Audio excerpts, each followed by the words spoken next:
Good morning प्यारे बच्चों। अब हम लोग डिस्कस करने जा रहे हैं, तीन तरह के टॉपिक डिस्कस करेंगे बच्चे। पहला टॉपिक है electric field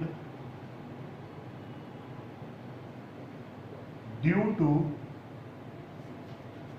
a point charge.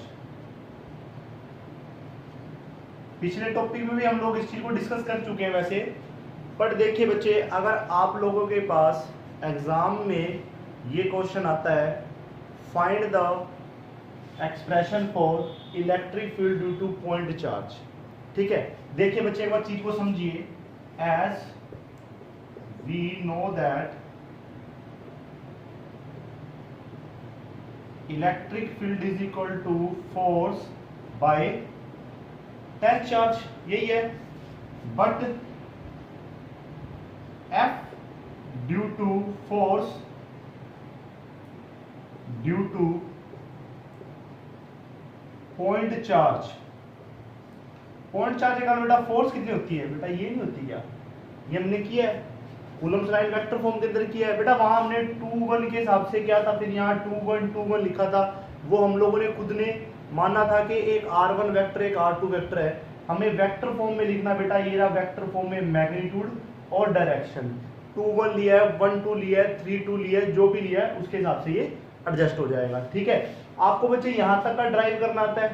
ठीक है, जब आप एग्जाम में करोगे तो आप यहां तक ड्राइव करोगे 2-1 के हिसाब से। मैं लिख देता हूं क्या किया था हमने किया था 2-1 के हिसाब से, और वहां हमने सब चीजों को डिफाइन किया था कि 1-2 क्या है, 2-1 क्या है, क्योंकि अलग अलग बुक में कहीं यहाँ 2-1 दिया होगा, कहीं यहाँ 1-2 दिया होगा, यहाँ 1-2 दिया होगा, वो अलग अलग बुक के हिसाब से अलग अलग है। ठीक है, हम लोगों ने ये ड्राइव किया था। ठीक है, तो हम लोग क्या लिखेंगे? फोर्स कितनी लिखेंगे बेटा?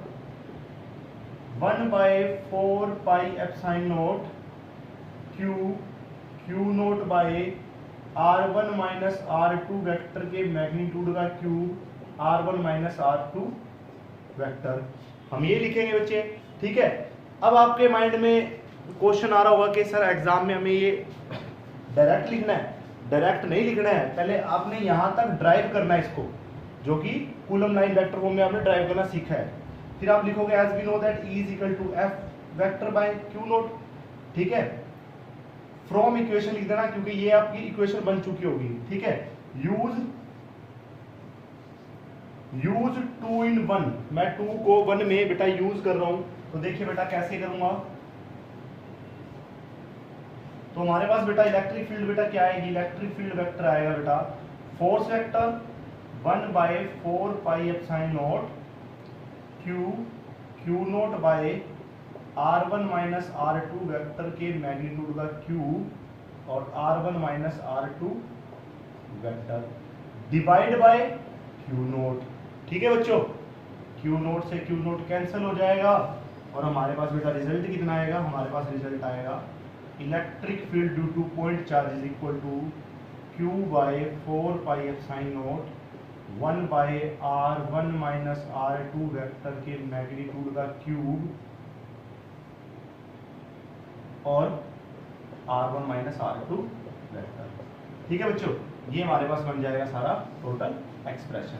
ठीक है, अगर आप फोर्स को यूज करोगे यहां इस तरह से R² और R डायरेक्शन सिर्फ, तब क्या होगा? सिर्फ क्यू नॉट कट जाएगा, बाकी हमारे पास रिजल्ट बच जाएगा। ठीक है बच्चों, तो ऐसे करना है, पर फोर्स का फॉर्मूला आपको ड्राइव करके बताना पड़ेगा। ठीक है, जो कि मैं आपको पहले सिखा चुका हूं कि ड्राइव कैसे करना है। ठीक है, ये तो हुआ पहला टॉपिक। जो दूसरा टॉपिक हमारे पास पूछा जाता है वो पूछा जाएगा इलेक्ट्रिक फील्ड ड्यू टू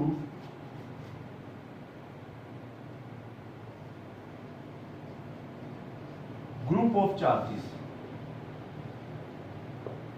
ठीक है, ग्रुप ऑफ चार्जेस के कारण पूछ सकता है। तो बच्चे हमने ग्रुप ऑफ चार्जेस के कारण फोर्स का तो फॉर्मूला ड्राइव किया था किसमें? सुपरपोजिशन प्रिंसिपल में। तो फोर्स का फॉर्मूला क्या था? एज F नोट की वैल्यू क्या आई थी बेटा अपने पास? यहां पूरा लिख लेंगे इसको, ये तो आप पूरा ड्राइव करोगे इस फॉर्मूला को, तो इस फॉर्मूला को आपको पूरा ड्राइव करना पड़ेगा, ठीक है। As we know that E vector is equal to F vector divide by Q naught, और ये हमारे पास क्या था उस दिन, F नोट था, तो यहाँ भी F नोट लिख लेते हैं क्योंकि हम ड्राइव F नोट करेंगे। एज F नोट बेटा आप लोगों ने क्या ड्राइव किया था, Q naught by 4 pi epsilon naught summation I1 to N, और हमारे पास आया था बेटा QI R naught minus RI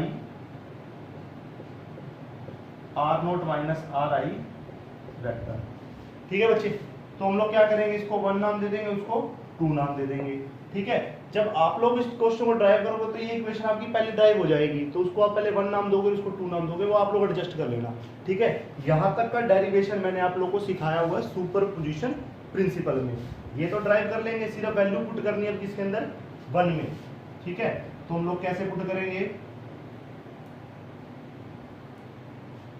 use 2 in 1। देखिए बच्चों मेरे को तो याद है ये चीजें, इसलिए देखिए मैं आराम से वैल्यू पुट कर पा रहा हूं। जब आप लोगों को भी ये चीजें याद हो जाएगी तब आप लोग भी इस क्वेश्चन को बहुत आसानी से कर पाओगे, ठीक है। तो summation I1 to N QI R naught minus RI vector के magnitude cube R naught minus RI vector. सारी बात होती है बस बच्चे प्रैक्टिस की। आप लोग फिजिक्स को बार बार जितनी बार प्रैक्टिस करोगे उतना ही फिजिक्स आपको अच्छी लगने लग जाएगी। क्यू नोट से क्यू नोट कैंसिल हो जाएगा बच्चे, ई कितना आ जाएगा बेटा, 1/4 pi epsilon naught summation I1 to N QI R naught minus RI vector के मैग्नीट्यूड का क्यूब और R naught minus RI vector, ठीक है बच्चों। 2 फॉर्मूले हम लोगों ने ड्राइव कर दिए, किसकी हेल्प से, क्योंकि हम पीछे से तैयारी करते हुए आए हैं। तो आप लोगों को जो टॉपिक करवाए जाते हैं वो लिंकअप टॉपिक करवाए जाते हैं, ताकि आपको 2-2 बार टॉपिक को ना करना पड़े। अब आप बुक के अकॉर्डिंग चलोगे तो बेटा इस क्वेश्चन को दोबारा फिर से ड्राइव करना पड़ेगा, जबकि हम लोग पहले से ही ड्राइव करना सीख चुके हैं, ठीक है बच्चों। आसान हो गया काम। चलिए अब मैं नेक्स्ट टॉपिक पे चलता हूँ। नेक्स्ट टॉपिक जो आप लोगों से पूछेगा वो आप लोगों से पूछेगा कि ड्राइव करके दो electric field intensity due to continuous charge distribution, ठीक है बच्चे। अब हमने कंटिन्यूअस चार्ज डिस्ट्रीब्यूशन के कारण फोर्स तो निकाली थी, अलग अलग भी निकाली थी, लीनियर चार्ज के लिए भी, सरफेस चार्ज के लिए भी और वॉल्यूम चार्ज के लिए भी, ठीक है। फिर वही वैसे ही करेंगे हम लोग same. As we know that, हम बेटा क्या जानते हैं, इलेक्ट्रिक फील्ड तो बेटा क्या होती है, F vector by q naught होता है। As F force due to, या लिख लेते हैं पूरा, फोर्स ड्यू टू, मैं वॉल्यूम चार्ज से करके बता रहा हूं आपको, वॉल्यूम चार्ज डिस्ट्रीब्यूशन। बेटा फोर्स का फॉर्मूला बेटा क्या बनता था, ये मैंने साइड में आपको करके दिखाया हुआ है बेटा, ये बनता था फॉर्मूला। वो आप लोग लास्ट वीडियो से जो आप लोगों ने नोट्स बनाए हैं वहां चेक भी कर सकते हो। तो हमारे पास बेटा फोर्स का फॉर्मूला क्या बनता था, वो बनेगा बेटा, मैं क्यू नोट को आगे लिख लेता हूं बेटा, q naught by 4 pi epsilon naught bracket integration of rho dV. बेटा रो क्या था, वॉल्यूम चार्ज डेंसिटी, बाय में आर स्क्वायर और आर डायरेक्शन, ठीक है, क्योंकि वेक्टर क्वांटिटी है ना, मैग्नीट्यूड और डायरेक्शन शो कर दिया हम लोगों ने। अब हमें फाइंड आउट क्या करना है, इसको मैं नाम दे दूंगा 2 और जो पीछे नाम दिया था उसको 1 दे देना, ठीक है। तो अब हमारे पास बेटा आ जाएगा यूज 2 in 1, ठीक है। तो हमारे पास इलेक्ट्रिक फील्ड इंटेंसिटी की वैल्यू बेटा कितनी आ जाएगी, Q by 4 pi epsilon naught, Q naught by integration of rho dV divide by R square और आर वेक्टर डिवाइड बाय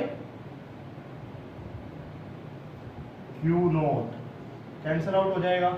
तो जो हमारे पास नेट रिजल्ट बचेगा बेटा, रिजल्ट क्या बचेगा, रिजल्ट बचेगा electric field intensity due to volume charge distribution is integration of rho dV divide by 4 pi epsilon naught r square और आर वेक्टर, ये बचेगा बेटा। ठीक है जी, तो हमारे पास ये आ जाएगा इसका नेट रिजल्ट। तो देखिए बच्चों कितना आसान हो गया, कहाँ हम लोगों को 3 + 3 6 टॉपिक पढ़ने पड़ते और हम लोगों ने 3 टॉपिक बहुत अच्छे से करने के कारण 6 टॉपिक हमारे कवरअप हो गए, क्योंकि हमने पीछे ये 3 फॉर्मूला ड्राइव कर चुके थे। ठीक है बच्चों, इसी तरह से आप लोगों ने नोट्स तैयार करने हैं। Thank you very much.